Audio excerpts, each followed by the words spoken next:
দুটি সংখ্যার গসাগু তাদের লসাগুর 20 ভাগের 1 ভাগ।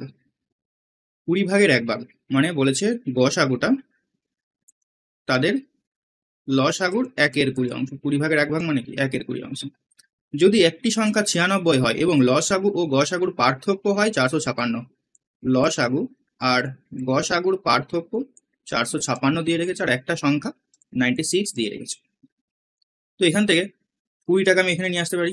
তাহলে 20 ইন্টু গসাগু সমান লসাগু। তাহলে লসাগুর পরিবর্তে আমি কি করব, 20 গসাগু বসিয়ে দেবো। 20 গসাগু এখানে মাইনাস গসাগু সমান হচ্ছে 456। তাহলে এখানে 20 থেকে একটা গসাগু বাদ গেলে হবে 19টা গসাগু।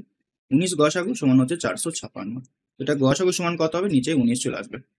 তো 19 2 38, 19 2 38, 38 তারপরে 4 19 76, ঠিক আছে। 24।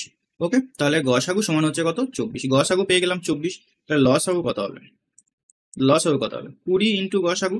20 ইন্টু গসাগু মানে 20 ইন্টু 24 মানে হচ্ছে 48, 480। তাহলে লসাগু পেয়ে গেছি, গসাগু পেয়ে গেছি, একটি সংখ্যা পেয়ে গেছি। দুটি সংখ্যার গসাগু এবং লসাগু পেয়ে গেছি, আর একটি সংখ্যা দিয়ে রেখেছি। তাহলে ওপর সংখ্যাটি কি হবে, আমরা কি জানি যে লসাগু গুণ গসাগু সমান হবে সংখ্যা দুটির গুণফল, সংখ্যা দুটির গুণফল। তাহলে দেখো লসাগু আর গসাগু করে দাও একবারে, কত হচ্ছে, লসাগু হচ্ছে তোমার 480, গসাগু হচ্ছে 24 সমান হচ্ছে 96 গুণ এক্স, 96 গুণ এক্স। ওকে, তাহলে 96টাকে নিচেই নিয়ে আসো, কাটাকুটি করো এরপর। কাটাকুটি করো, 4 24 96 হবে, 4 একে 4 4 12 48 মানে 120। তাহলে এক্স এর মান হবে 120, অর্থাৎ অপর সংখ্যাটি হবে 120। 120 অপশন সি হয়ে যাবে এটার সঠিক উত্তর। বোঝা গেছে?